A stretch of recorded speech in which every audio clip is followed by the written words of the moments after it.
Testing 1 2, testing 1 2, testing 1 2. That should be much better.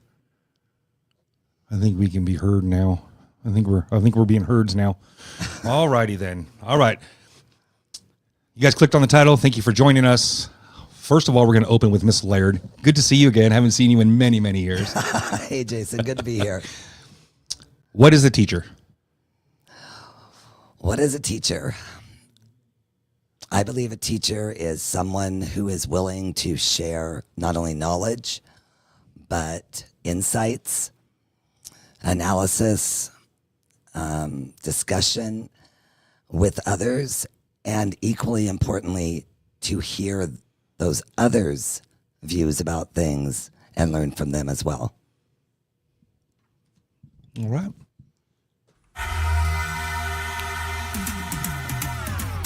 Hi, I'm Jason. And I'm Greg. We are Gen X, and welcome to our podcast.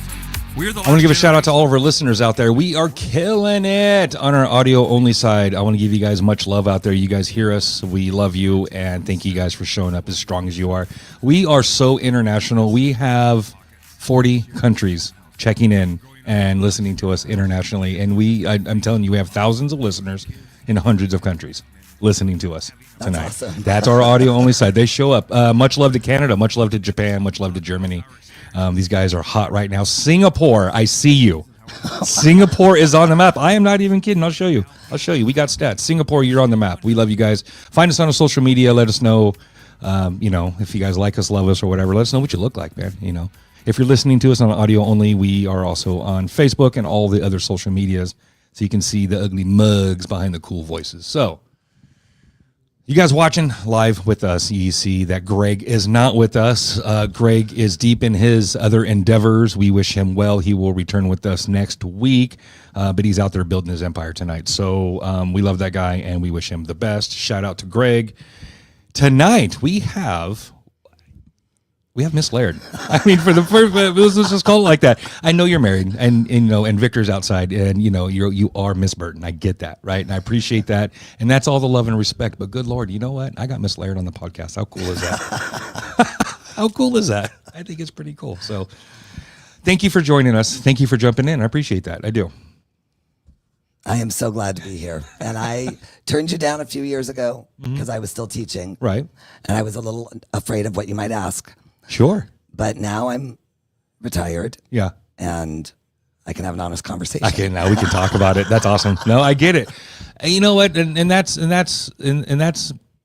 significant too. That's important because you have a voice, but you also were tied in. You had to represent maybe not in a certain way, but you had to separate the two things. Absolutely. Right? And so I get it. So thank you for jumping in now. I think any of these questions you could have answered back then. This is the direction I wanted to go. Probably. This is the direction I wanted to go. Okay. So, shout out to all of our people out there. Thank you. If you haven't already, like, subscribe, follow, leave a comment, leave us some love. In fact, Chucky's little sister is giving us some love right now. Cindy, how you doing out there? Cindy says, hello. Cindy Southwick. I know who you're talking Chucky's about. little sister. That was Cindy Riley. Yes. Shout out to you guys. All right. Hey, so before she was Miss Burton, she was Cameron Laird. She was a person. She was, you know what I mean? She was way cool. Okay. Before you were Miss Burton to hundreds of students, who were you? So let's kind of, to whatever degree or whatever depth you want to share, where did you grow up? What kind of kid were you? What kind of student were you? And, kind of shape that for us. Since you're a teacher, how were you as a kid? Okay. So I grew up with two teachers. My mom taught biology and PE. Okay. And was the swim coach. And my dad taught Spanish and was a football and baseball coach. Wow. And then a counselor. And then became principal at Ripon High before moving us back to Montana, where he returned to the classroom. So we grew up with teachers. Teachers were our social friends. Education was the most important thing in our lives in terms of growing as an individual. I know a lot of people say this, but it's true. I had an ideal childhood. Okay. Very fortunate to amazing parents. I mean, my mom was born in 37. My dad was born in 31. Wow. Depression babies. Yeah. And I remember her asking me once when I was like 29, Yeah. when am I going to get some grandchildren? I wasn't married yet. I don't think any of us, except maybe I don't even know who was married. But Right. I said, you know what, Mom, you kind of brought this on yourself because you raised all your daughters to be great husbands. That's funny. And I meant that in that, they raised us to do whatever we wanted to do. Yeah. And we all ended up teaching, all four of us. Okay. So I think that says a lot about my parents, that the role models we had Right. raised us in such a way that we wanted to emulate them. We wanted to have the kind of life that they gave us. Got it. And I was the kid, quite honestly, that loved school, never wanted to miss school, loved my teachers, read all the books, did all the stuff. Right. I was a good student. My favorite teachers were the ones that made me think, Right. the ones that challenged me, the ones that, taught us to question everything. Those were my favorite teachers. And my favorite subjects, of course, were English and history, which I ended up teaching. Right. But I think becoming a teacher was inevitable. I actually wanted to be a social worker in high school. Okay. Okay. So you wanted to teach adults. Well, Not teach, but yeah, I realized I couldn't handle the emotional aspect of being a social worker. yeah. There's some hard parts. Yeah, I get that. yeah. So much respect for people who do it. Right. But yeah, teaching was just kind of in the blood. Okay. So, Favorite subjects? Did you always know you teach? So I guess so, right? Just that's what you wanted to do, and it wasn't like you were told this was just the path built for you. You were allowed to build whatever path. You were allowed to do whatever you want. You Correct. were taught to be your own husband, not husband, Yeah. right? Right? Yes. So, self-sufficient, Be my own person. right? Yes. And yeah, even better. Correct. And so teaching was what you wanted to do, and that was just kind of your calling. So this next part, well, there was a question in here that said, or maybe I took it out. Did the teaching life choose you, or did you choose the teaching life? Right. I feel like a little bit of both. I actually started out in college as a double major, journalism and drama. Okay. And after 2 quarters, we were on the quarter system, I realized I was not interested in writing factual news stories. Right. And I wasn't an actress. So my love was literature. So I would go to all these classes and then go home and read the book that I wanted to read. Right. So I got into the literature classes, and it didn't take me long to realize that I loved young adult books, that I loved the idea of talking about the literature. Right. And where do you do that? In the classroom. Classrooms. So, Let's read a good book and then talk about it. yes. I read a lot of good books. I'm glad I was forced to read some of those books. I am too. I am. I ain't gonna lie. I ain't am gonna too. lie. I'm glad you read them. I read most of them. I did. I think there's one from Mr. Veering, like a makeup class I had to do. I'm not sure whatever book was in there, but I read all the other ones. And even like in elementary school, we didn't have to read them, but like in 4th grade, our teacher read to us Where the Red Fern Grows. Oh, You know what I mean? And then that's a tearjerker too. so I know why it grows there. I know why it grows there. Right. And we've brought it up on the show before, it's like, why do we seem insensitive? Why do we seem like we just don't care? We're so lackadaisical and then so quick to fight you. It's like, well, okay, well, here's our traumas. Where the red fern grows. Right. And then just last week, we're talking about, fighting at 3:00, the whole, instant recourse, instant problem solving when we were growing up. It wasn't about we were quick to fight. It was like we didn't tolerate, BS to a point to where we would just go meet at 3:00 and just fight about it. And what made it okay was like 99% of the time we were friends afterwards, like legit. We maybe not hung out or be besties, but we were like legit cool with each other, and it was solved, right? And that you're talking about boys. Yes. Yeah, because girls don't do that. Girls don't fight at 3 o'clock? Did. No, they don't fight at all. Right. Their friends just hate your friends forever. Ooh. Right? Yeah, they fight differently. They spread rumors. Ooh. That's true. And that really hasn't changed. I think the biggest difference, though, is you can't fight at 3 o'clock anymore because the lawyers get involved. That was a big thing when we were kids. I'm going to sue you. I don't want your parents to sue me. Well, So I don't really want to fight. Do. Yeah, except now they do, right?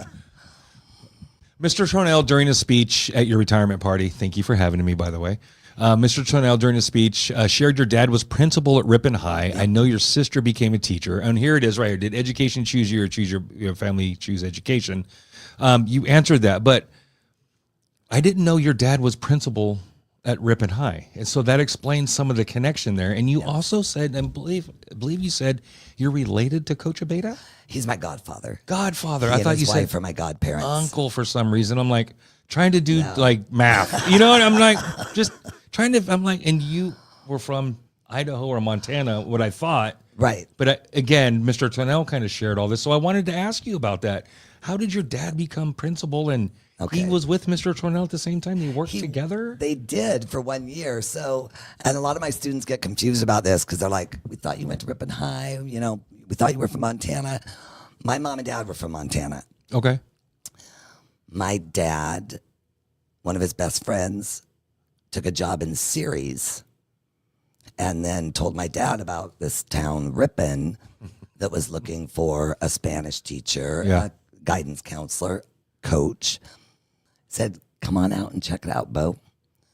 So my mom and dad literally got engaged in the summer of 61 in Montana. And 2 days later, she left for Connecticut for her teaching job. And he left for Ripon for his. Okay. And they met back in Montana at Christmas and got married. How cool. And then she came out to Ripon. So they had all four of us in Ripon. We went through Ripon-L. There's 4 of you? There are 4 of us. Yeah. Okay. So Stephanie, my older sister, where the retirement party was, she graduated 8th grade at Ripon-L. Okay. And then I went through 6th grade. Okay. And our brother went through 3rd grade and our younger sister through 1st grade. And then moved back to Montana. But during those years, Joe O'Leary, do you remember Mr. O'Leary? Yes. So he was originally both the principal and superintendent because Ripon was so small. Right. In 1972, we had grown enough that he needed to only be separate superintendent. So he asked my dad if he would be the principal. He got the job because he was like the standing close, not just standing close to him, but wow. Yes, and that's pretty cool. He did have his administrative credential. Right. But so he said, "Would you please take over as principal?" Wow, that's pretty cool. And my dad did not want to be principal. No, but he didn't know how to say no to his friend. So he did it for 4 years and told me he hated every second of it because he went from working with teenagers, which was his passion, to dealing with the 3 Ps: parents, politics, and paperwork. Yeah. Parents, politics, and paperwork. Yes. And most of us get into teaching because, believe it or not, we actually love kids. Right. That's the best part. Right. So he was the principal at Ripon High. That's where I saw my husband for the first time. What do you mean? At Ripon High? Yes. I was in 6th grade. Okay. He was a sophomore. Okay. And my dad would take us with us when he had adjunct duties as an administrator. And so I would go to the wrestling matches with him.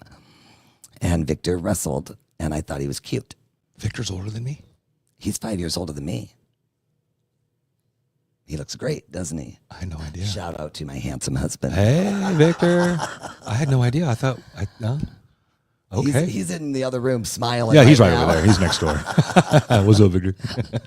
So, yeah, that was the first time I ever saw him. Wow. Was then. He's a big dude. Yeah.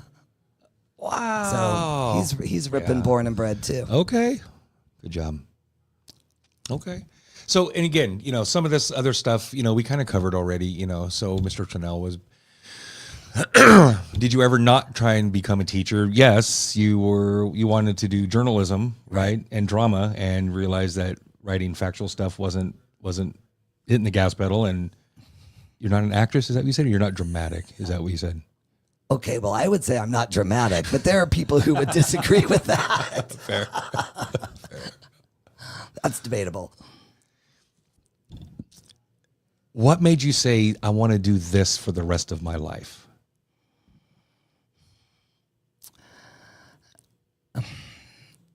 The first couple of years I taught were rough. You were there. And I had a lot of doubts about, am I any good at this? Is anything, even working? And then there were a couple kids that I thought hated my class, who I thought hated school, who I never thought I had a rapport with, that reached out to me with letters that made me cry. And I cried for a lot of other reasons during those years. But, Yeah. And I was like, wow, maybe I'm doing something right and I need to stay with this for a while. Okay. And that was kind of that first moment where it was like, okay, I'm starting to get it. I'm starting to get why my mom and dad devoted their lives to this. Kids are fun, and kids are unexpected. And every year since, there's at least one kid that I am floored when I get, a card at Christmas or a Starbucks gift card for Teacher Appreciation Week, because there's always one that I'm like, wow, I didn't even know you knew my name, Right. And that, it sounds romantic and idealistic and naive, but that's really what I think keeps most teachers in this career, Okay. because it's not the pay I hear that. or the respect. I hear that. I do. So I do. Yeah, my mom was rough on staff when I was going through Rip and I. My mom was kind of, especially on Mr. Duxbury. She let him have it. She let him have it for kicking me out of school for being late. I swear. okay. So, there's an attendance policy, and we all know that attendance is the one thing that's absolutely in my control, 100%. Right. And so the irony was that I was getting kicked out of school for being late. And my mom's argument was at the top of her lungs, well, at least he's trying to be here. Why why send him home when he's trying to be here? It'd be different if he's trying to ditch. Right. And I don't disagree. So after that, I was never sent home again. I had in-school suspension. Thanks, Mom. And honestly, in-school suspension is the best way to deal with that, because otherwise it's a vacation. It is a vacation. My mom wasn't home watching me. I was grounded with that. Honestly, I love you, Mom. But when I got grounded, all that really meant was I had to babysit. Right. That was it. I mean, I was going to babysit And not anyway. be at school. Yeah, or that night when they went out, or that weekend. Oh, you're grounded for this weekend. I'm like, it's Monday. Yep. Got him. Got the babysitter for the weekend. Yeah, 100%. I love you, Mom. She watches every now and then. She might see this. I don't know. She should watch. Good for her. Oh, first day. I have to tell you, I don't remember my first day teaching, and I've been racking my brains to try to remember it. I remember my first year. And was that at Ripon High? It was. I was at Ripon High my entire career. Okay, start to finish. Wow. Yep. Started Okay. on my the day after my 23rd birthday, and never left. Wow. So- Okay. But I do remember my first year. And that wasn't the year I had history with you. That wasn't that year, right? That's what I thought it was. I thought your first year was my senior year, and that's just not mathematically. No, you were a sophomore my first year, Okay. Okay, so my first year there was. and I thought I had you for English, but you must have had me your senior year. I had you for history. Okay. So it was my senior year, but it wasn't your first year. Right. Got it. Okay.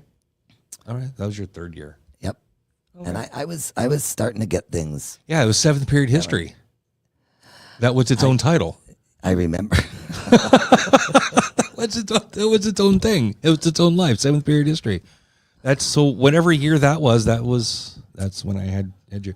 Do you remember? Oh God, I took a video camera to school one day, my senior year, and I took it to every class. Do you remember that by chance? No. No. Am I in it? Yes. Oh, 100%. 100%. So the part that I don't have it, Greg has it in a box somewhere. And we just haven't found it. If that's who had the name tag too, he had it in a box somewhere. So in that video though, I take it to all the classes, and after, years later, I watched the video and I realized, one, I'm late to every single class and nobody says a word.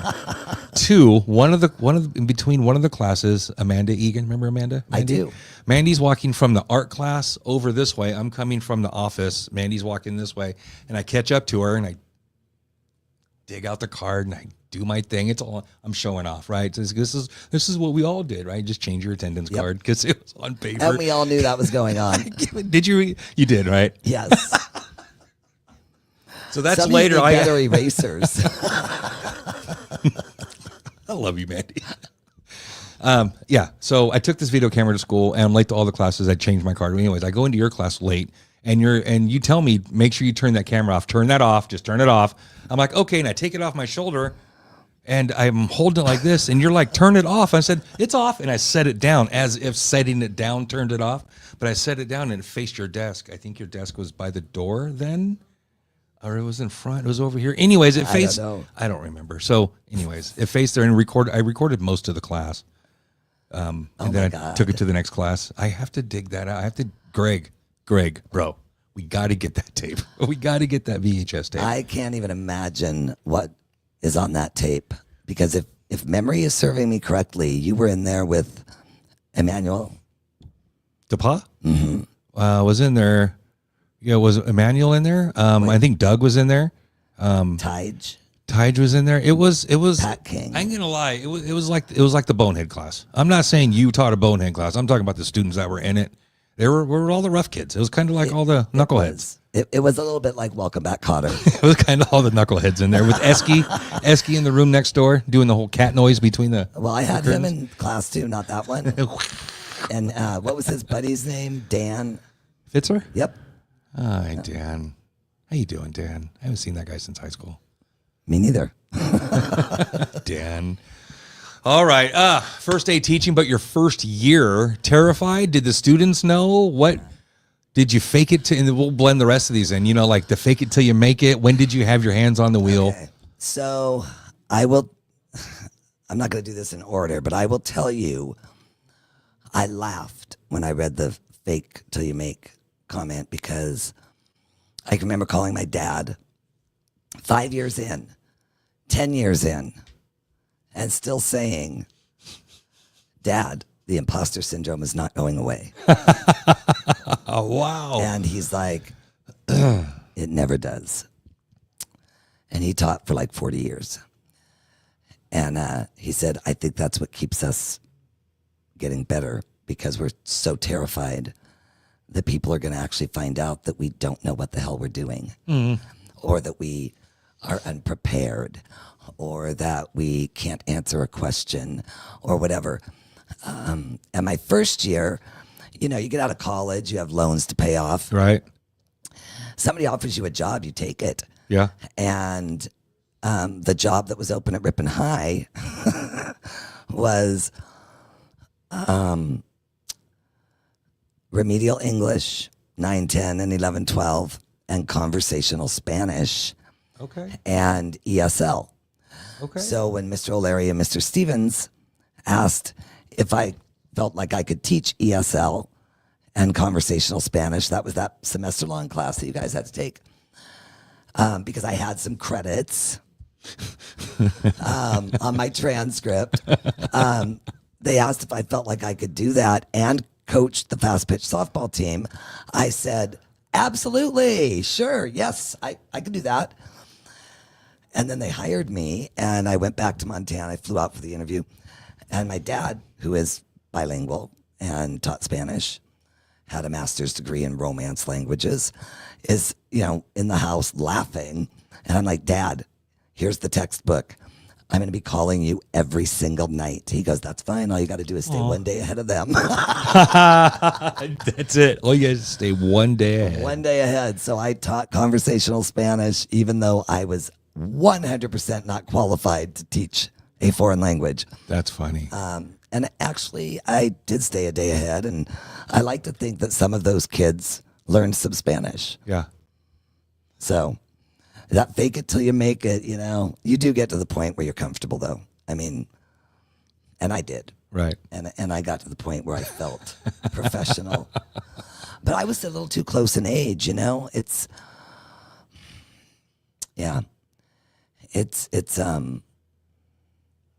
a challenge when you still speak the same language and listen to the same music. Yeah. And have the same, jokes and stuff as your students do. Yeah. And my 18-year-olds, my first year teaching, were only 5 years younger than me. Right.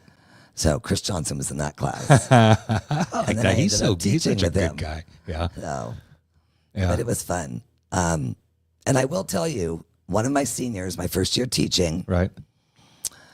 this last year, my final year teaching, her grandson was in my history class. And I went to Keith and said, this is a sign from God. Yeah. It is way past time for me to retire. So one of your first year students' grandson or grandkids? Yes. Wow. So 3 generations. Yeah. 3 generations. All of the some of the 80s, all of the 90s, all of the 2000 to 10s, and then 10 to 20s. Yep. Dang. 39 years. Dang. In a row. Yes. In a row. Nonstop. I didn't resign in the middle and go back. And my original plan was to retire at 55, and then I, got married at 37 and had a baby at 39. Yes. And all bets were off. There we go. So Yeah. that's okay. I wouldn't trade it for the world. I get it. Let's take a second quick and check in. They got Chris McDougal. Remember Chris McDougal? Oh, I do. Hi, Chris. He's right there. He's saying, hey, shout out McDougal. Love you, brother. Vince Engel. Shout out to Vince Engel. He's hey, chiming Vince. in. Started with American Pie. This song, This Is What I Remember. Donnie Laughlin? Yeah. Don McLean. Oh, I thought you were talking about American Pie. No, Donnie Laughlin. What's up, Donnie? How you doing? He's like, Miss Laird. Yeah. And he's saying hello to Cindy. So we got those folks chiming in. If you guys are watching, text in, say hello. If you have a question or if you want something you want to share something or, give her some love, hit us up in the comments. You guys, she's right here. We're live. She's right here. So let us know who's watching and, come up with some questions or something. So. All right. So first year, a lot of dad support. And then the fake it till you make it, you said lasted, 10 years in. Oh, yeah. At least 10 years in. I think as you and you've experienced this, I'm sure, you move into new positions, you get, we don't really get promoted as teachers, but you become mentors, you become department chair. As you move through your career, every time you have a new move, you start, or at least I did, I started to feel that imposter syndrome come back. Yeah. That's a real thing, or is that just a cool term? I mean, that's what my dad and I call it. Is I it? don't know if Okay. anybody else does. Fair. That's kind of what I was asking. Okay. But you understood it right away. Yeah, I didn't you? I did. That's why I was wondering, is that a real thing? I want to look It that should up. be. It should be. Okay. It is now. It's public. What year was this? 88? The first year you worked as a teacher? Fall of 87. So Fall the of graduating 87. class 88. Yep. Okay. I want to ask, what was your starting wage in the fall of 87? $23,500. And that included my coaching stipend. Okay. So $23,500. Oh, that wasn't your hourly. No, that was my That was your yearly? 20. So 23,000. Wow. And I felt wealthy beyond. right, I'm trying to, compare. so that's like 16 an hour ish. No. And I have no idea. 20, what's half of 23? I mean, 10 months. 11 11 and a half. Yeah. $11 an hour, $12 an hour ish, give or take. Yeah. And I wonder what minimum wage was back then. Was it like the $4.25? Is that kind of It was back there? I know my senior year in college, it was like $4.15 in Montana. Okay. When I started working, it was $2.90. Dang. Okay. In high school. So, and here we are. But you have to remember, I bought my first house in Ripon in 1994 for $94,000. Okay. It's more than that now. I mean, I'm just going to tell you that. It's more than that now. Well, the house I'm in now was not my first house. So. Oh, that you're not in that little house, the house with the little orange tree in the garage? Yeah. That's not your first. That. Oh, got you. Okay. You still got that orange tree? No, it finally died. Really? Yeah, the sweetest oranges in town. I raided that tree every year. We still have an avocado tree though. I ate hella oranges off that tree. You did. I did. I'd help myself. Thank you for right. that.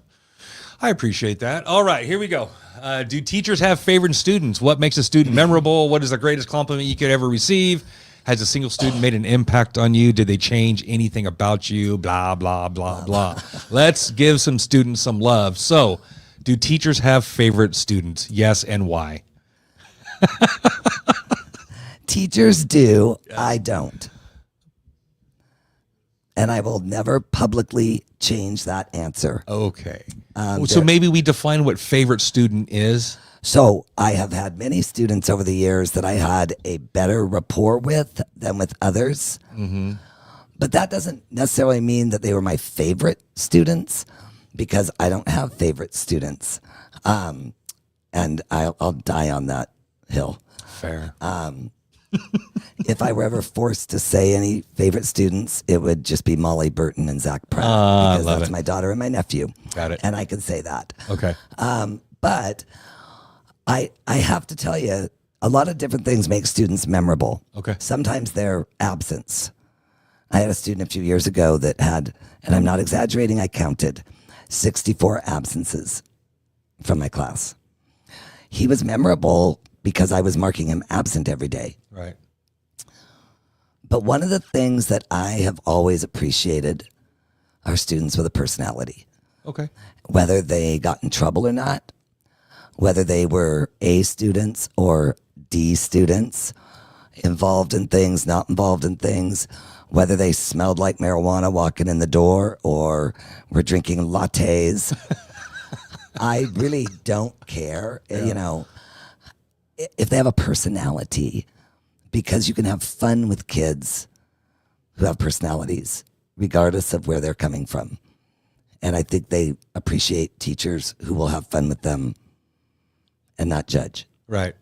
And I like to think that I was that teacher. Okay. I don't know that I always was. Well, you did let us watch 21 Jump Street during class. Well, you know, Johnny was it the season finale? Was it something so important that we couldn't miss it? Is how I don't remember. Was it the season opener or something? That was my favorite show. The Who Shot JR episode of the show? I loved that show. I remember that. It was more than once. The big AV cart would come in. I'm like, we're gonna watch a history movie. We're gonna watch what? Nope. 21 Jump Street. 21 Jump Street. Well, I figured if Mr. Sanders could show Tour of Duty every single Thursday, That guy. He was or your China Beach, typical that I could show 21 Jump Street. history football coach or coach / history teacher. There's like, he's in movies. Yes. He's not, but his character Yes. is. You know what I mean? He's that guy. He's your coach, history teacher guy. And I will tell you, he is, to this day, one of the brightest people I've ever known. And he actually knew his history. You know what? I don't know that got across. You know what got across to me is not to F around with him or his class. Right. Period. I one time and one time only. I learned my lesson the one time and never gave him. I didn't even give him a hard time, but I did what was worse. I gave his substitute a hard time. Ooh. I did. So Taboo. So there was those little glass stink bombs, little sulfur bombs, those little glass ones. Yeah. I put it underneath the leg of a desk, and then I just left it there. And then whoever sat down in it broke it. So I didn't do it. Cleared the classroom. With the air quotes. And of course it was hella funny. But the next day, Sanders knew where it was, and at that class, he said, everybody leave except for you, and you, everybody around it. And I mean, Did you confess? I didn't have to. Somebody else confessed for me. I wasn't sitting around that desk, so I wasn't the one who was called in. And so he just the desk was right here, and everybody's sitting around it. He made the stay. And So you let someone else take the fall? no, Oh. somebody else let him know that it was me. Oh, I see. Okay. And then okay. I got called in. Of course, I didn't lie or whatever. And you know what? This sounds goofy, but I kind of respect the guy for it. Punished me. He made me copy out of the dictionary, character for character and spaces, and all those stupid little black dots in between. If it's a period, it's a period. If it's a comma, it's a comma. If it's incorrect, you're doing it over. Copy A Oh my God. from the dictionary. A. The whole All the A's. and you did it. I did. Good for you. I didn't mess around with that guy no more. You have a great vocabulary now. All beginning with A. Although, exactly. Yeah, no, that was a one and done. That was a one and done for him. So I don't mess with that guy anymore.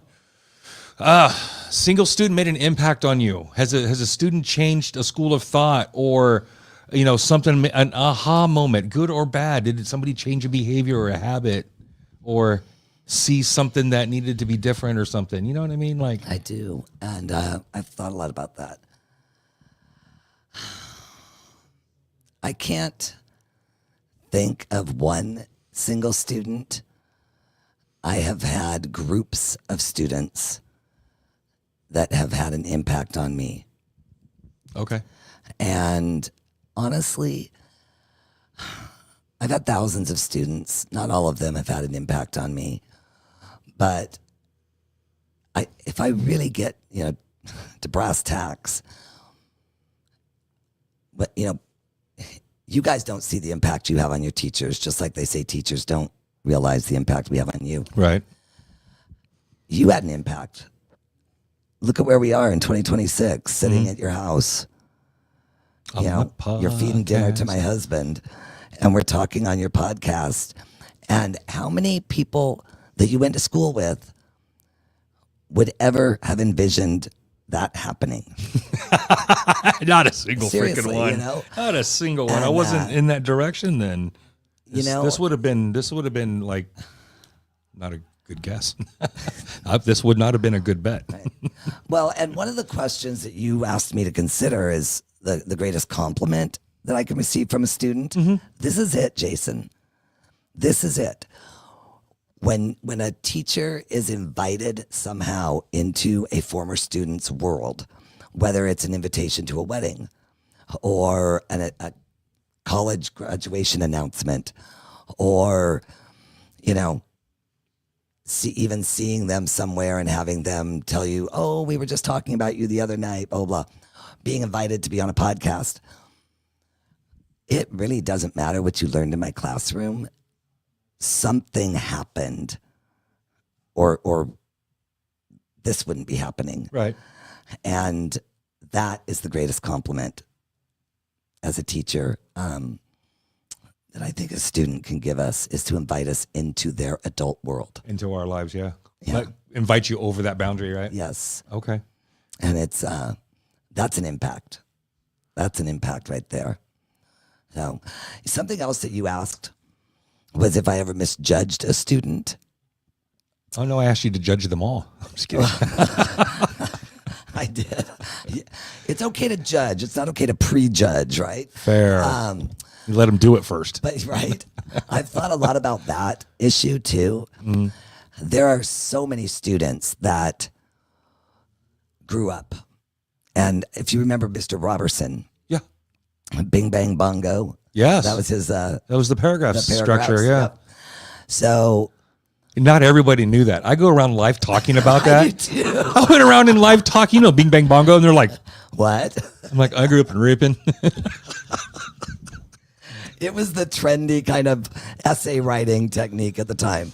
So, or maybe it wasn't. It might have just been him. It might have just been his. Right? But I can't remember my second or third year. I was pretty young still, and we still shared that awful building where we had the accordion wall between us. Yeah. And he could see I was upset, and we were walking, and I I said, oh, these sophomore boys, they're making me nuts. I don't get it. I don't understand what their behavior is all about. And he, with that kind of Southern drawl he had, he said, Cam, when I get upset like that, I remind myself that almost 100% of these 15-year-old punks are going, in 10 years, are going to be socially responsible, contributing members of society. They may be husbands, they may be fathers, they may have careers. They are going to grow up and be good people. And we have to help them get there. And I really tried to keep that in the forefront all 39 years. Right. It was very challenging at times. Right. But so when I think about misjudging, I don't think I misjudged students at that moment. You know, I really look back and I'm like, you know, if I thought a kid was being a jerk, he was being a jerk. Right. That doesn't mean that he's always going to be a jerk. And it's really kind of wonderful to see that they don't stay that way. Right. Right. So, you know, that's kind of where I am with that. I think their original question was, could you see the criminals coming? Could you see, you know, I think criminal was one who most likely, that's what it was, most likely to become a criminal, most likely to drop out, most likely to become a mom or whatever, most likely. And she's like, I'm not doing that. No. She's like, I'm not doing that. I'm not doing that. I will say that I did predict a few things correctly over the 39 years, and I will not be saying what they were. So predicting and most likely, same thing, better language. Got it. Okay. I want you to name drop to the best of your ability. I want you to build the Breakfast Club. Okay. Right. I need students and 2 colleagues. Right. You can be creative with however that balance is. Right. And then I'm taking the names from the movie, period, point blank. Right. So that's the context. Right. The brain, the athlete, the basket case, the princess, and the criminal. Who would you place as Principal Vernon and Carl, the cool custodian? Okay. So when I looked at this, I'm assuming you would like names that you will recognize. Or whoever, just from your experience. You know what I mean? Yeah. Okay. I assumed one of my people would make this list. I'm right? going to try and stick to the late 80s, early 90s for Fair. this. Okay. So, who's the brain? Vicky Lan. Okay. Good call. Vicky Lan. Okay. The athlete. I'm thinking Jamie Thomas. That's a good one. We like Jamie. We were just talking about Jamie the other day.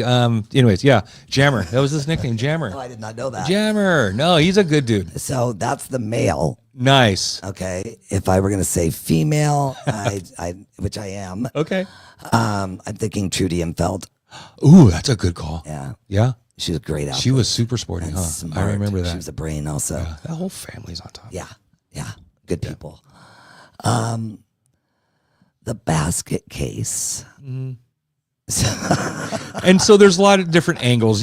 From the movie, she was just the odd duck, right? Just the odd duck who was eating her fingernails and making pictures with her dandruff. And Yeah, and I honestly can't even think of anyone that I would say for that. Sure. And it's not very complimentary. I get that. Is there 1 or 2 or 3? I mean, I could think of some of the people that I thought were a little bit out there. Yeah. But Fair. I think I'm going to skip that one. Okay. So there's some contenders. When you nail down a finalist, you'll let me know. Okay. Fair. I will. All right. How about the princess? And So- the princess is pretty complimentary because they is. portrayed her just from affluent, privileged, but separated parents, right? And I would not know those details about the girls at Ripon High, like as far as their economics their or whatever, fanciness. or their parents or whatever. But Amanda Egan. Aw, I love Mandy. She's fun. I always saw Amanda, and of course she was the homecoming queen. Yeah. And I She could tell you every homecoming smoking queen in since that picture. You see that picture? 1987. Yes, She's in this. She's right here. No, she's a beautiful girl. that was a good picture. Where's it at? It's in here. Her hair was always so perfect. The color, everything. Just a really pretty girl. I And her mother was a beautiful woman too. So Her mom was really cool too. It's in here. I just saw it the other so day. yeah, I'm all over this and I know thing. some people see the term princess as Like you know, snooty or something, snooty, and Mandy and was that's not how we're no looking good. at it. No, and Mandy was but not snooty. she If, just if had Mandy that- didn't like you, you messed up. You were on her bedside, you goofed. Yeah. I don't care. She just had a lot of class, Yes. and always looked polished and put together, and that's how I'm. And just Yes. she looked like she should wear a crown all the time. I talk to Mandy not often, but we're social media, and we've stayed in touch over the years. So, Good. Yeah. Good. No, I love that. Okay. Ooh, the criminal. Well, God, The criminal. Who was the bender? do we have time? Yeah. Do we have time Pick for all three. the names? So present company excluded. I'll be Bender. I don't even care. And then Cindy Riley, my Mandy. Esky. Yeah. And Yeah. he really was. Yeah. Yeah. Yeah. So I've if hung out that guy a lot. you know, I don't know if Judd Hirsch really was, but Yeah. Esky, Esky, he did Esky stuff. I get that. Yep, he yeah. did. He's no longer with us. You're In case kidding. you didn't know. And nor is his little brother Eddie. They're both they're both gone now. Yeah. I did not know that. Yeah. I'm very sorry to hear that. yeah, because no. last time I saw Eddie, and last time I saw Esky, they both seemed to be like working and kind of turning things around. But that was years and years and That years was like ago. the mid '90s, maybe. It was. I saw Esky also working and doing all that. But I found out later at some point after that they moved to Chicago. Oh, that's random. Yeah, maybe their dad moved out there and they moved Okay. with them or something. I don't know. And they just fell to the street stuff and they just didn't make it. And they both have passed. Mm-hmm. That's what I hear. I'm That's very what I sorry to hear hear that. Yep. Jamie Francella. Gina? Jamie. Oh, Jamie. Yes. Jamie. He says he's watching that. He's on the show a lot. I like that guy. He's Well, fun. he's the stormtrooper or whatever it is, right? Yeah. he's our Star Wars Star rep. Wars guy. Yes. Opinion on current state of students and nowadays compared to her early career. Question. Opinions on current state of students nowadays compared to early in her career. So, the state of, not necessarily Gen Alpha or not Gen Alpha, but, today's kids versus, the 80s kids. Yeah. Okay, do you want me to jump to this? Yeah, answer that. All right, let's jump to that. Give the people what they want. Yes. So Mr. Tornell and I Yeah. rarely agreed on things. That's when we were so teaching. funny. And one of the few things that he and I were usually in the minority in saying was when people would say, oh, the kids are different today, whatever today was. Yeah. We would say, no, they're not. The kids are the same. The environment's different. The parents are different. The technology's different, yada, yada, yada. Until the last few years. And he may still feel that way. Mm-hmm. He hasn't been teaching the last few years. Even before COVID, but COVID certainly exacerbated this. It's the kids. The kids are different. And it's the first time in my career that I've ever said that. Wow. They are, and don't get me wrong, I've had some bright, shining stars and some amazing young people in my classes the last few years that give me so much hope for our future. And with that said, in a gross generalization, Sure. they lack personality. They lack the ability to critically think Yeah. because they just want to push a button and get the information.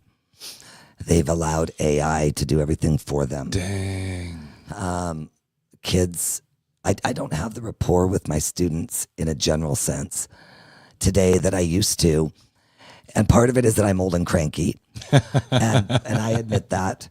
But part of it too is that as soon as the AI, the chat GPT, all that came out, I just went right back to pen and paper. I didn't waste time with meetings and conferences and Facebook sites, how do we deal with AI? How do we do this? How do we do that? How do we teach them? This is what we hear at even my own school. Yeah. How do we teach the kids to use AI responsibly? And I'm the teacher in the meeting with my hand up.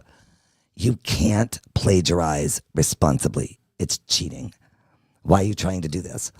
So my kids didn't really appreciate me because I made them use a pen and paper in class and they couldn't cheat anymore. Yeah. All that to say to Jamie, I'm scared for the kids today. Your generation, my generation, and some of the kids even today, we're taught to be self-sufficient. We have a learned helplessness Yeah. that has pervaded society, and schools are simply a reflection. They're just a microcosm of the society around them. Right. So it's ironic because the generation that is so self-sufficient and so tough, and we raised ourselves, are the parents of these children who are learned helpless. And that's a trip. Yeah. I don't know how that happened. Hey, maybe we didn't. Maybe well, it's so those people in between Gen X and Gen Z. I'll tell you why. Because I told my mother I was going to visit my cousin in Valley Springs, and me and my buddy Mike. Ingle.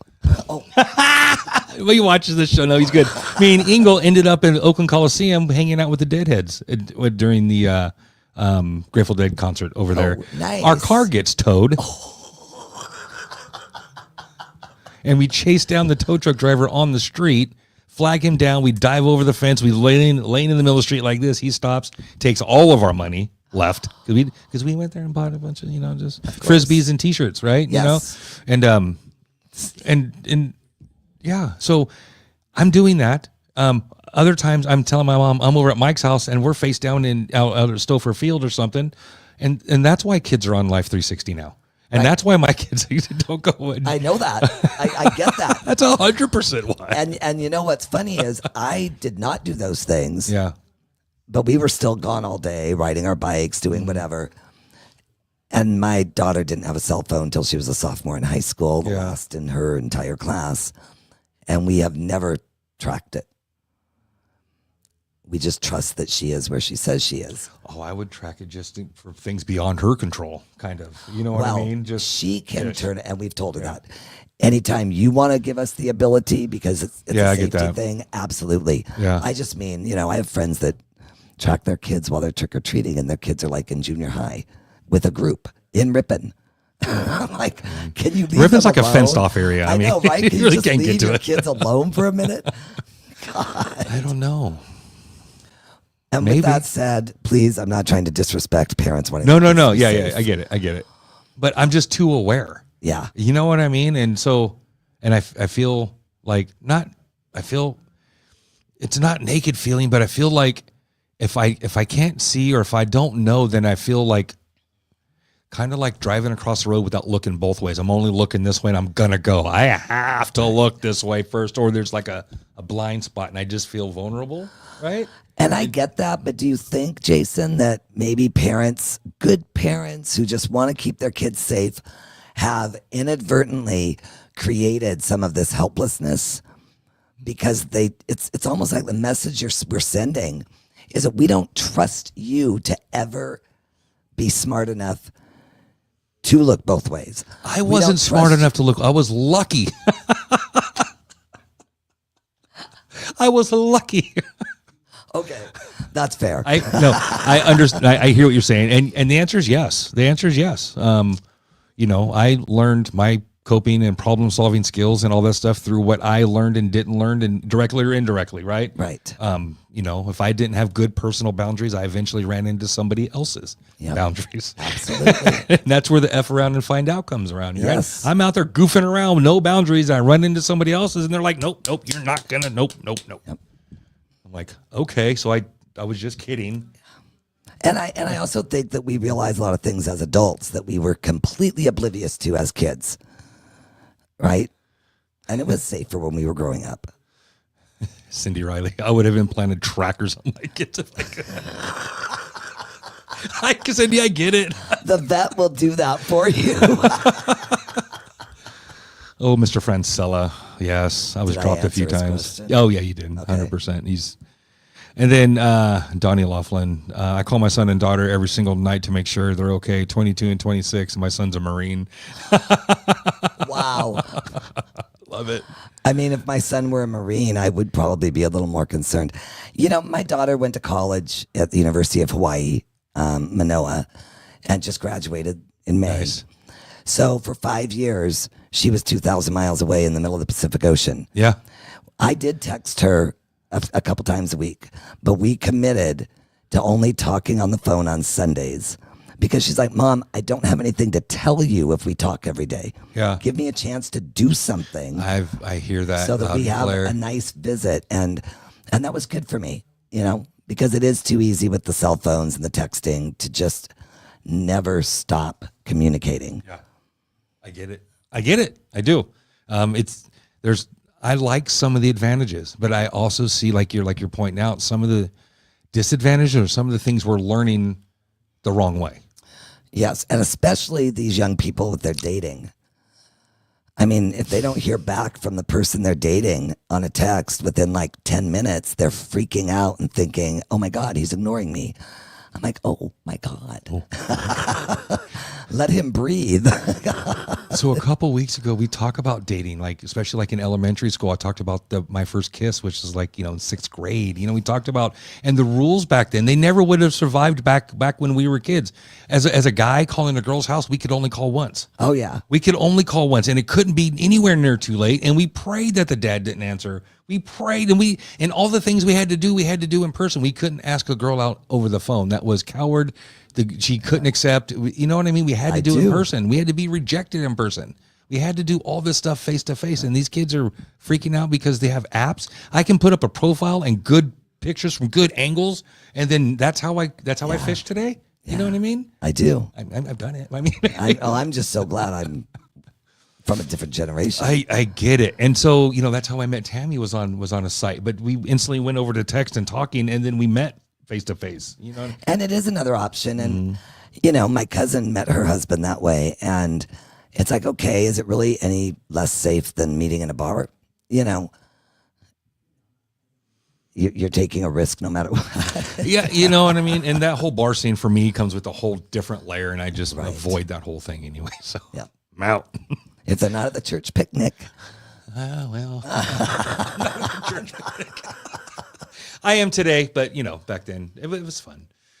Who's the principal and who's the custodian? Who'd you pick for principal? Gary Potter. He was after your time, but some of your listeners might remember him. Gary Potter? He is the only boss that I've ever had in my entire life. Yeah. That I could not get along with.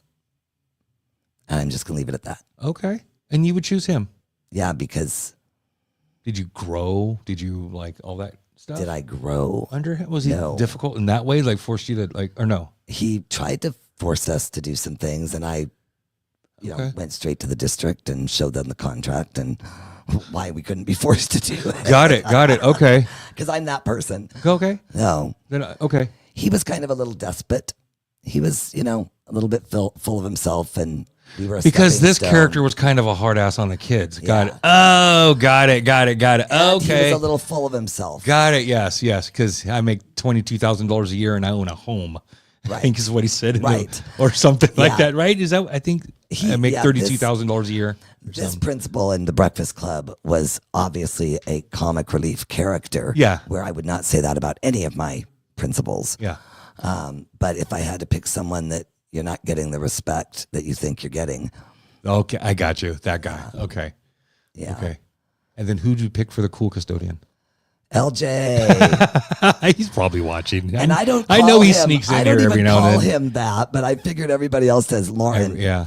And he was also my student, and I am just so proud of who he is today. Yeah. And I loved working with him, and I love that I've been a part of his adult life, and he is cool. He's a good dude. He is. He's a good fucking dude. He is. I chat with him, not regularly, kind of like on social media, like on Messenger and stuff. When we talk, you know what I mean, a couple times a month, probably. Just whatever we talk about, you know what I mean. But yeah, no, he's Those connections that matter. guy. I like that guy. Yeah. Okay, I was kind of hoping you'd pick him. All right, and here we go. What did we think we were getting away with? I don't know you knew the truth about 99% of the time, but what was that one I just thought you pointed out? It's like, changing our attendance. Yeah. I never considered all that you knew guys that. have figured that. That's Then why one of the didn't anybody reasons we say anything? Stopped. Well, I mean, you didn't do it in the classroom. You did it when they were out walking, right? Yeah. Yeah. So we didn't see you doing it, but we would say, because it was those big white, almost cardboard. Yeah, they're things. like the bowling cards. Like, Yes, and you put the X if they were tardy, and then or absent, and then the X. And it's like you could see the erase marks. So I think the office did say things to their office staff at some point, but that's one of the reasons we stopped using those. Yeah. Okay. Have we gone way over our 30 minutes? No, that was Tristan McDougal chiming in. Let's see what he says. Oh, he's sending us a picture.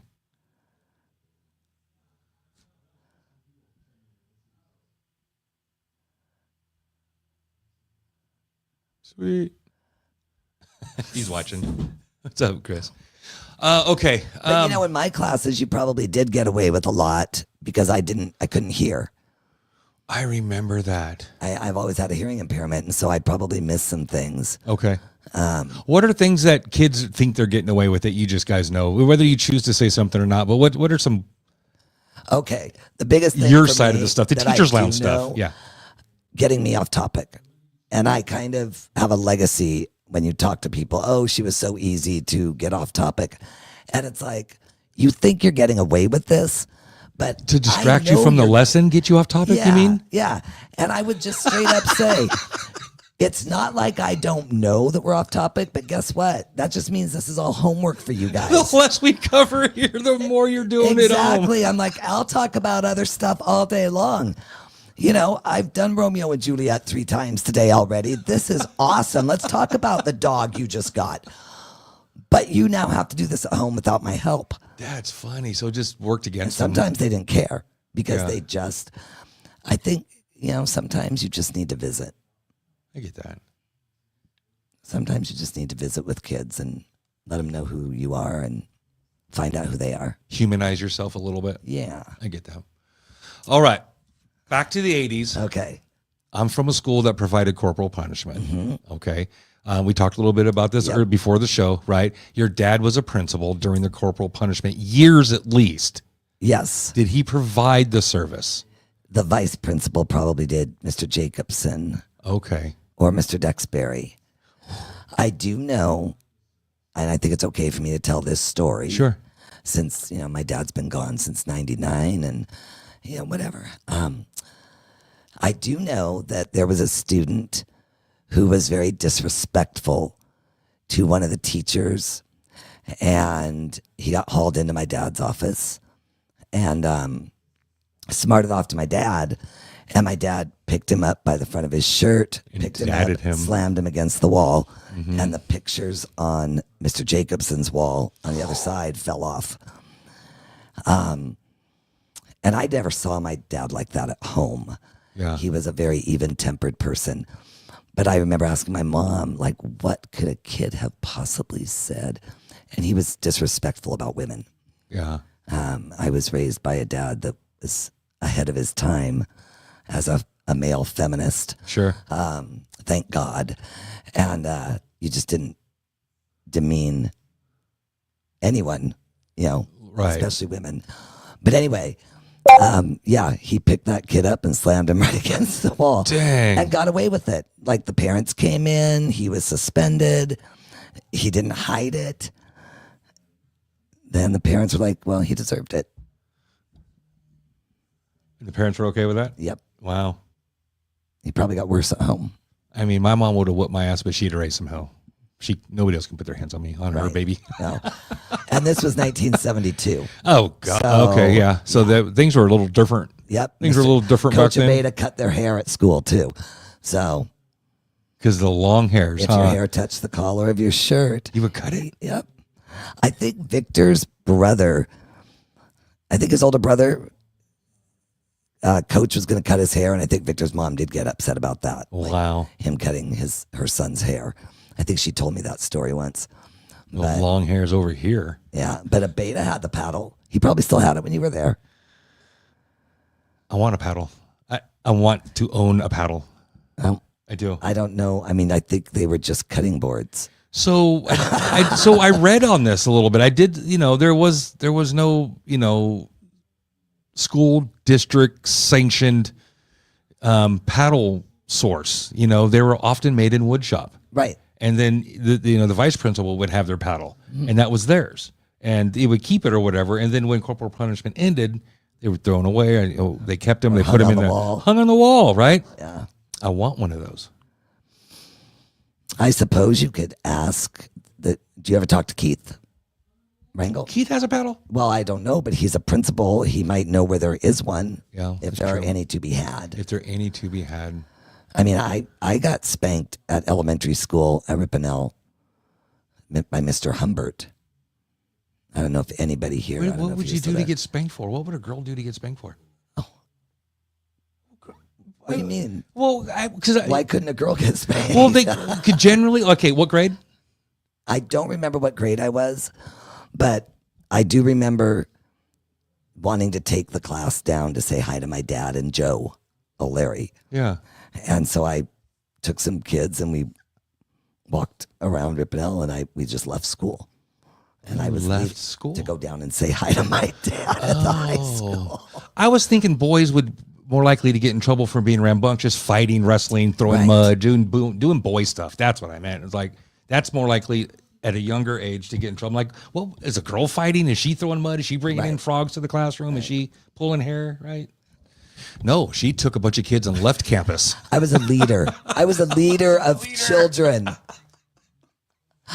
Call it. It's good. That's when I knew, Jason. That's what I knew. Right? I led a little Pied Piper right off There you campus. go. There we go. Okay. You know what? Let's wrap this up a little bit. But you know what? There's a few good questions. I want to ask you this right now. This is a Gen X question. Okay. What kid still lives inside you?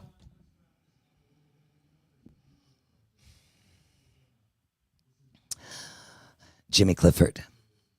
Tell me. Did you know Jimmy? Well, no, but I know of him and I know the stories, and I know that family has just had a hard time. Yeah. Jamie Clifford, Jimmy, the young one. the one that died. Jamie, I did know. Yes. It was in a car wreck. Sorry. That's okay. There was Angie, and Yeah. there was an older I Clifford. didn't know the older one. Okay. Yes, I'm so sorry. I blanked on that for a second. That's Yes, okay. of course I know Jimmy. Yes. Yep. I had Jimmy in class 2 different years. And he and Justin both live inside me still. Oh, wow. They were they were kids Yeah. that some teachers would write off. And you know what I mean when I say that. Like, Yeah. You know, they're not going anywhere.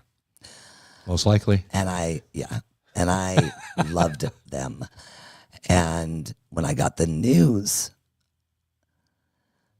I was in Montana, and my mom said, we were there for a wedding, and my mom said, "Are these kids you're close to?" And I said, "Open my wallet." And there's their senior pictures in my wallet. Wow.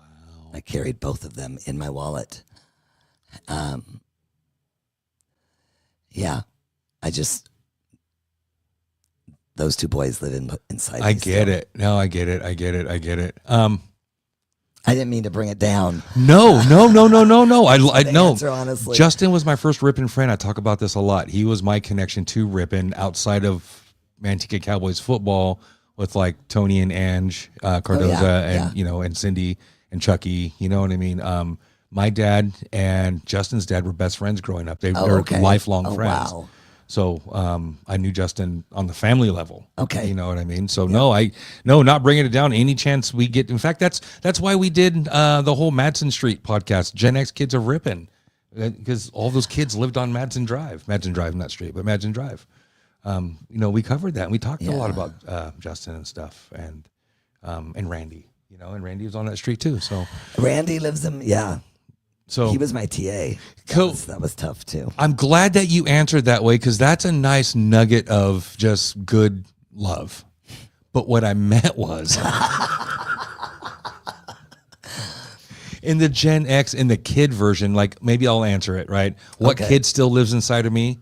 I still buy Captain Crunch with Crunchberry cereal. I still buy Fruity Pebbles cereal. I'll still have a giant bowl. I'll have 2 bowls.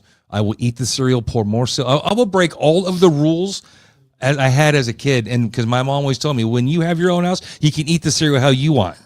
And you do. And I am 54 years old, and I am plowing through a box of only Crunch Berries. Oh my God. Only.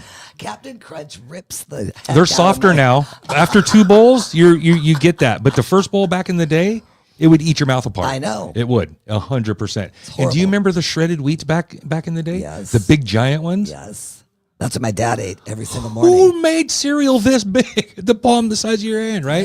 Yep. You had to cut it with your spoon. You had to cut it with your spoon and then add more sugar because the sugar part went. And anyways, the kid that still lives in me, one of them is I eat cereal like my mom told me not to. Okay.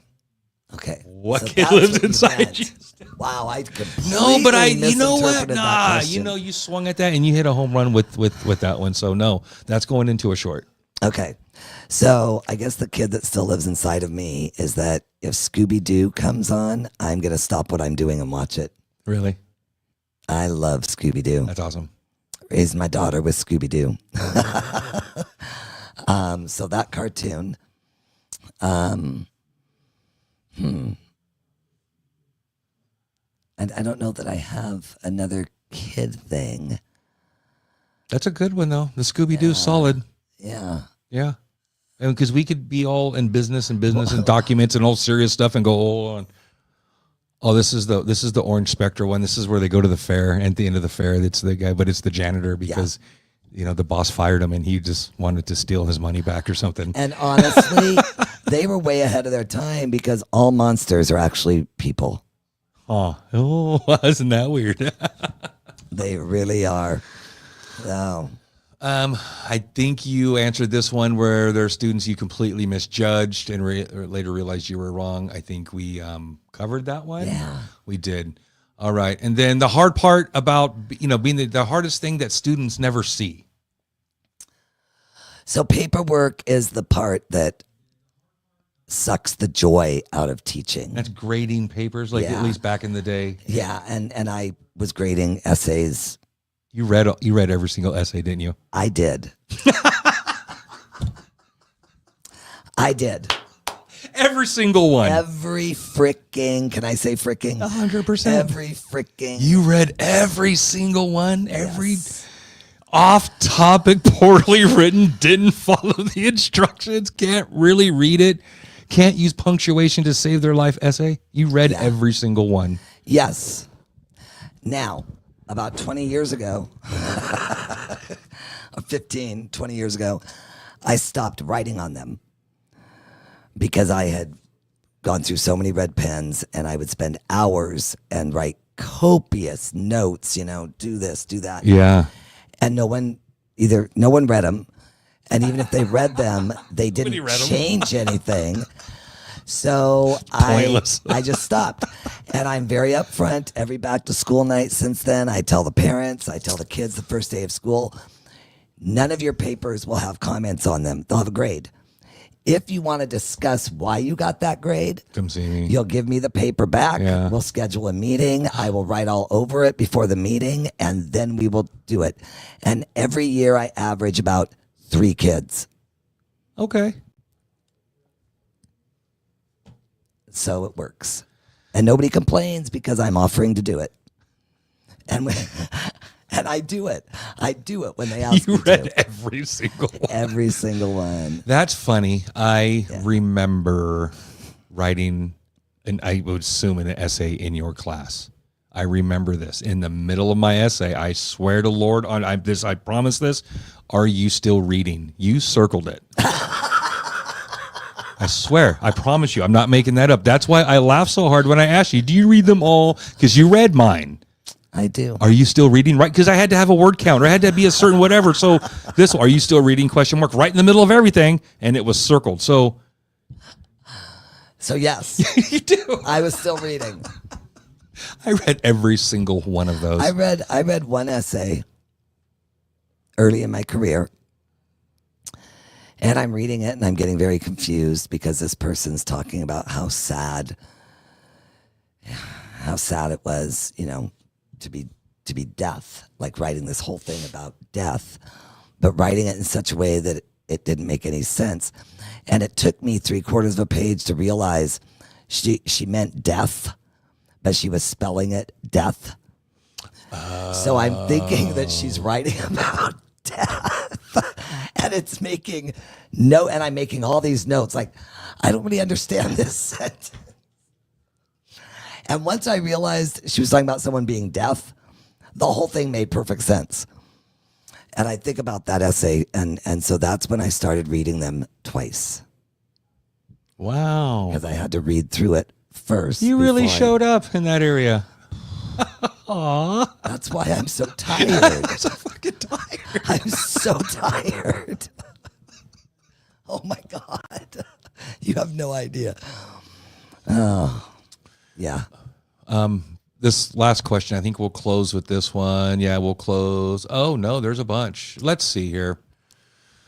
We talked about this, though. You know what makes him unique? We talked about, let's pick one of these here.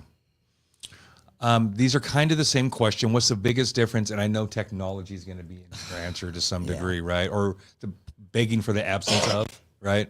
Yes. What's the biggest difference between teaching in 1988 and teaching today? Not better, but different, and kind of blended with would today's kids do well in 87 and vice versa? Okay. Yeah. All right. So I think the biggest difference, that's not necessarily better or worse, is that we are so many other things besides teachers now. Okay. When you were in school, I would have, 25 kids in the class, and I taught to these 25 kids, and we left. Now, 12 of them are on an IEP or 504. I know those. 5 of them are getting called out to see the counselor. 3 of them don't show up to class half the time, and it's okay because they can just go on independent study and it's excused. A couple of them are just taking this class because it fit in their schedule, because they want to go to UCLA, so they think they're just beyond everything we're doing anyway. And we are expected to teach to each of those students. So that is, and I say it's not better or worse, it's different because ideally you do teach to each of the students. I get that. Mm-hmm. Pragmatically, you can't. I mean, there's just, realistically, you can't teach 25 different lessons. So, because the IEPs, that's what they're for, is for like modified learning, like in a modified learning environment, or just accommodations and all of those things, right? Yes, but they can be in the classroom. And Right, I'm right. not criticizing that kids have No, I get those. that. Yeah. But the challenge to weave that in with the rest of the class, with all the other layers, right? Yes. Okay. And now we have more and more kids who have 504s and IEPs. So now, like, literally a third of your class has them, and each of theirs is different.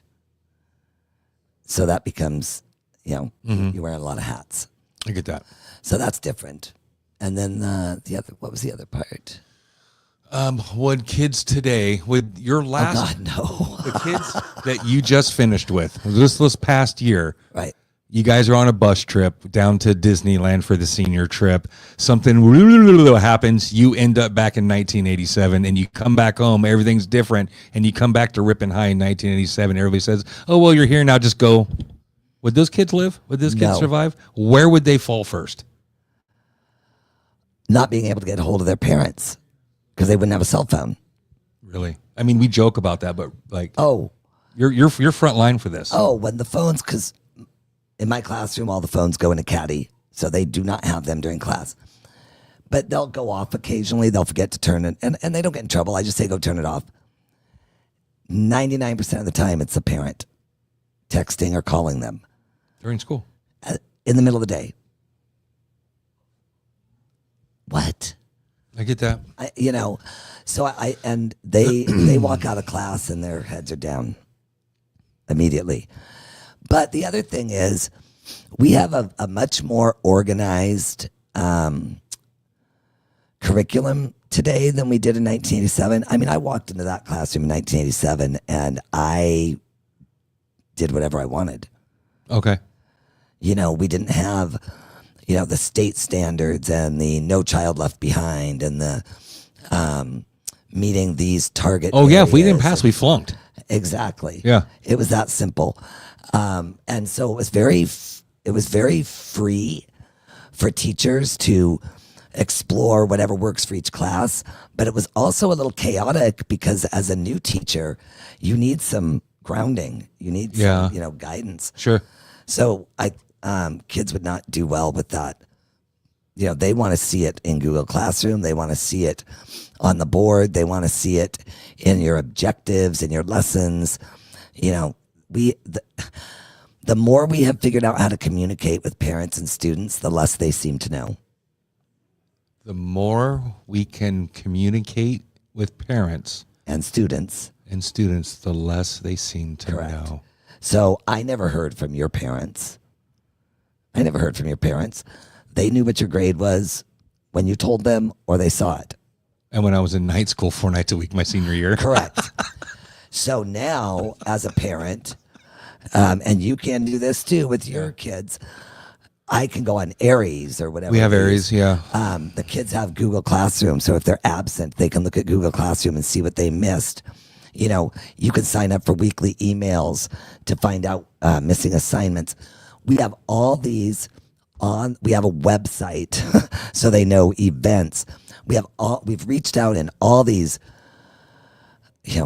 so many ways, and yet kids and parents don't seem to know when things are due. They don't seem to know what is expected. They don't. Are there any real consequences for for incomplete work or not completing it? No Child Left Behind. They move forward anyway, right? I mean, the fear of flunking and the fear of Saturday school, the fear of summer school, is just non-existent, right? So, yes and no.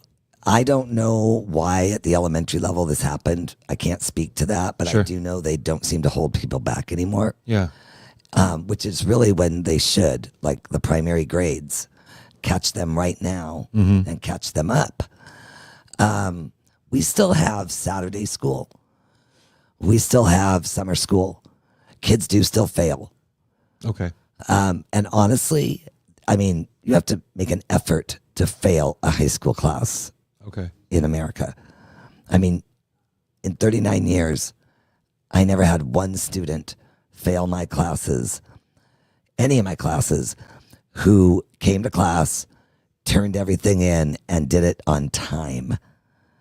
So if they didn't do those things, then yeah. But even if they failed the tests, if they turned everything in on time and did the work, they still would get a D. Yeah. And honestly, they'd probably do better than that because now they're prepared for the tests. Right. I mean, But no, Well- I do think that your generation would do, you would do fine today once you got over how insanely easy we have made everything. Yeah. I mean, I think you would be a little scared. I think you would be like, is someone pranking me? Is someone punking me? What's happening right now? Like, I get 3 extra days to do this, or I can do this for up to a week after I am absent, or, all these kind of insane things that we've made it so easy for kids to succeed. And you didn't have those. No, I guess we had accountability and responsibility, but it just looked different. It was a little more immediate. Yes. Missing assignments or, being grounded. Kids still get grounded, but, I think it was just those consequences were served quicker. Like, we talked about this, Yep. like, if I mouthed off to some dude, right, we were fighting at 3:00, right? It was handled right then and there. And if I got in trouble in school, my consequences hit me by 5:00 when my parents got home. Yep. And so that whole idea of like, it's the opposite of instant gratification. It's like that instant reprisal. There's a phrase for it.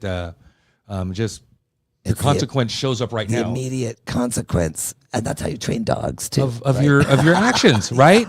But so that it works to the degree of like, I make a decision now. If I'm not going to do this homework assignment, I'm gonna be in trouble. And then do I want to get in trouble? Is it worth it? And that's more of the conversation in my head than am I going to do it, because there is something coming, and it sounds Right. like that something coming is now scheduled. It is now a little like maybe not softer, but not It's softer. less You can fear. say it. There's like when There's I no was fear. a kid, there was, if we got an F, we had to make it up, or we had to go to summer school. You know how much trouble I would be if I had to go to And summer that school? is still true. They do still Yeah? have to do that. Yeah. Is that F remediation? Is that Yes. and the fear of going to summer school? And then if he didn't go to, I knew a kid, I saw him at the arcade one day, and I'm like, aren't you supposed to be in summer school? He's like, fuck summer school, I ain't going to summer school. He's an older kid, right? Like all tough and stuff. I'm like, you're gonna flunk. And I remember thinking, you're gonna be in that's not like I went nerdy all of a sudden, like, that's not okay. You can't flunk. I'm in trouble. You're gonna be in trouble. And he was in 8th grade, so I must have been like in 5th or 6th, right? That's how we didn't mess around, not like that. And if we did, we knew Yep. at the end of the day. Anywho, all right. I think we would do well. Again, there would be a learning curve just to kind of make sure, but we wouldn't, Rip and Hide didn't have a smoking area when I was there. In fact, we weren't even allowed to wear shorts. Could you wear shorts yet?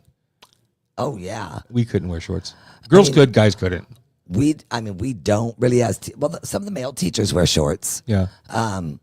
Now, we're lucky if anything's covered, and I get and that. honestly, Or I straight am all pajamas. about pajamas, so Or everything's pajamas. covered. Yeah. Yeah. And I'm all about stop putting that on the girls. Let them wear what they want and teach the boys to not be distracted. There's that line can move over that way. So Yeah. I hear you. I do. I get that. I do. Because it sounds bad in the media when a guy forces himself onto a girl, and then they blame the girl, and they're like legit really there's who really. I mean, come on, that's a stretch, and you guys no one's gonna call bullshit on that, really. No one's gonna call bullshit on that. God, that's stupid. Yeah. The kid that still lives in you. Great double answer on that one. I appreciate that one. I do. And I think that is it. There are more questions now, and you know what? Maybe we can get a colleague of yours and maybe have more of a group thing and talk more about Gen X teaching and just the difference in kids, or just what was fun, just more conversation, right? Miss Burton. Thank you. Thank you, Of Jason. course. No, I appreciate this. This was a lot of fun. So fun. I thank you for coming on, because we're Gen X, and this again, like, how often will the chance to have one of my high school teachers, a Gen X teacher, right? And someone I've kept rapport with over the years too, right? Yeah. So I'm grateful for that. I really am. So thank you, social media, for one, right? It allows connections. It does. It really does. So, I got one to make sure to monitor my kids. I did. I did. So, and they're doing quite well. Good. They're doing well. Good. They are. Okay. So that's going to do it for us tonight, folks. Thank you guys for tuning in. We greatly appreciate each one of you guys, Donnie and Jamie and Cindy, and everybody else who, is watching and just didn't chime in. McDougal, love you, brother. Always have, always will, man. Holding it down out there in Missouri. That's it for us tonight, folks. I usually say my name is Jason, and then Greg will go, and I'm Greg. Peace out. And I'm Cam. And I'm Cam. Peace out, everybody. We have an outro. Oh, we do. We do.